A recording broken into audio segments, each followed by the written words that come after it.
A big task for these guys. I went through the roster and did a scholarship count. And unbelievably, after all the guys coming and going and everything else that's happened, I have them exactly at 85 scholarships as of today. And, very interesting that as many as 40 of those players, or actually it's about 42, 26 true freshmen and 16 redshirt freshmen, that's 42 of the 85 players have, the 26 of them haven't played a down of college football, and the 16 of them didn't play enough to lose their red shirt this past year. So you've got basically half the roster that's never really played any serious playing time at this level. So it will be a very inexperienced team going forward. And obviously to lose the number of senior starters, 14 or 15 of those gone, there's only 12 seniors on this team going forward. I think most of them will be in important roles, obviously, on this team.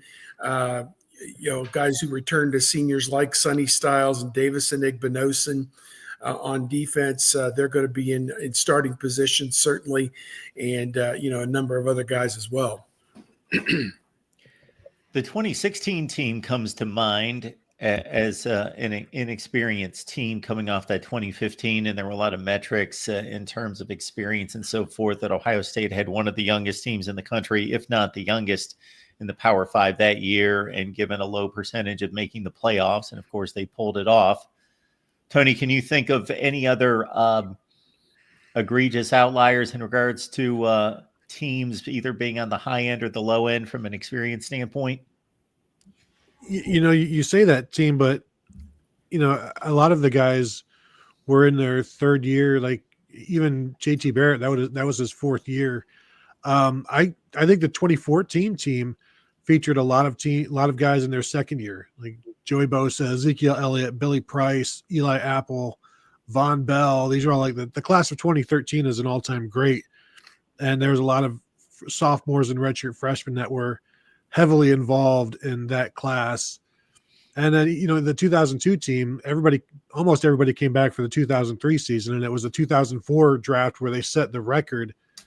And then you had the 98 team, which was fantastic. And they had one or nobody drafted in 97 or 98 because of how young they were.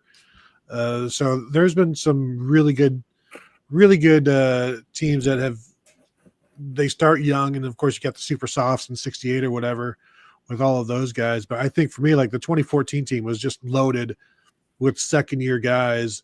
And that's not even counting Curtis Samuel, who was a running back as a freshman. He even started a game for Ezekiel Elliott when Elliott wasn't doing something right in practice or something. So they're like, screw it, we're going to start Curtis Samuel at running back this week. And so I think that was a team that had a lot of really good young players on it. And this one, Julian Sayin, the running backs, even like Jeremiah Smith is the vet now, and he's still just a sophomore. So this is a pretty young team as well. But they do have enough vets. I like some of the guys they're bringing back on defense. When you can replace two senior starters with two fourth-year guys like Caden Curry and Kenyatta Jackson, there's experience there. So, and then you've got some linebackers, a senior linebacker and a junior linebacker, Narvell Reese. So it's a good mix, but yeah, young in the backfield for sure.